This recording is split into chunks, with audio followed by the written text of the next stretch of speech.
కేవలం రాష్ట్ర ప్రయోజనాల దృష్ట్యా మాత్రమే ఈ రోజు పొత్తుతో మేము ముందుకు వెళ్తున్నాం తప్పించి మైనారిటీ సోదరుల మనోభావాలకు వ్యతిరేకంగా కాదు అని మీ అందరికీ నేను తెలియజేసుకుంటా ఉన్నాను.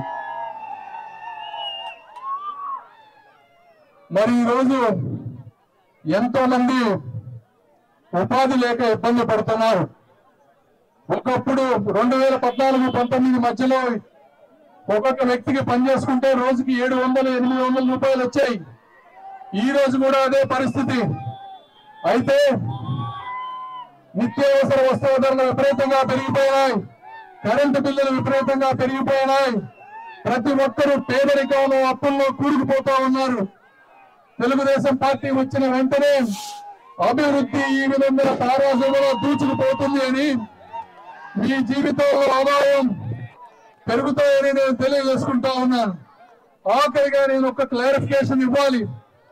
పోయినసారి తాడికొండ వచ్చినప్పుడు ఒక కార్యక్రమంలో మైనారిటీ సోదరులు తెలుగుదేశం పార్టీలో చేరుతున్నప్పుడు కొంతమంది వైసీపీ నాయకులు వారిని భయపెట్టారు.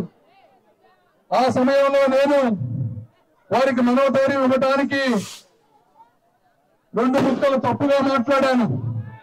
అది ముస్లిం మైనారిటీ సోదరుల మనోభావాలకు వ్యతిరేకంగా ఉంది అని నాకు తెలిసింది.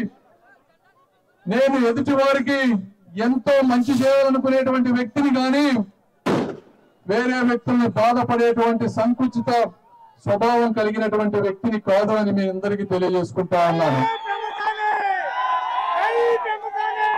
మీకు మీ మనోభావాలకి ఇబ్బంది కలిగింది కాబట్టి నేను ఆ వ్యాఖ్యలను వెనక్కి తీసుకుంటున్నాను. బేషరతుగా మనస్ఫూర్తిగా క్షమాపణ చెప్పుకుంటున్నానని చెప్తాను. అదేవిధంగా మళ్ళీ జీవితంలో ఎప్పుడు అసలు నేను తెలిసి ఎప్పుడు తప్పు చేయను, తెలియకుండా కూడా చాలా జాగ్రత్త పడతాను. నాకు మీరు ఇంత అభిమానం చూపిస్తా ఉంటే మీ కృతజ్ఞత తీర్చుకుంటాను తప్పించి మీ మనసులను గాయం చెయ్యను అని మీ అందరికీ తెలియజేస్తాను. కాబట్టి మనుషులు చిన్న చిన్న తప్పులు చేయడం సహజం, దాన్ని మన్నించాలని మనస్ఫూర్తిగా కోరుకుంటా ఉన్నాను. మళ్ళీ వస్తాం, మీ సమస్యలు పూర్తిగా విని మేము ఎంత చేయగలిగితే ఎంత మేమిద్దరం కలిసి ఈ ప్రాంతాన్ని అభివృద్ధి చేస్తామని తెలియజేసుకుంటూ సెలవు తీసుకుంటున్నాను. Thank you.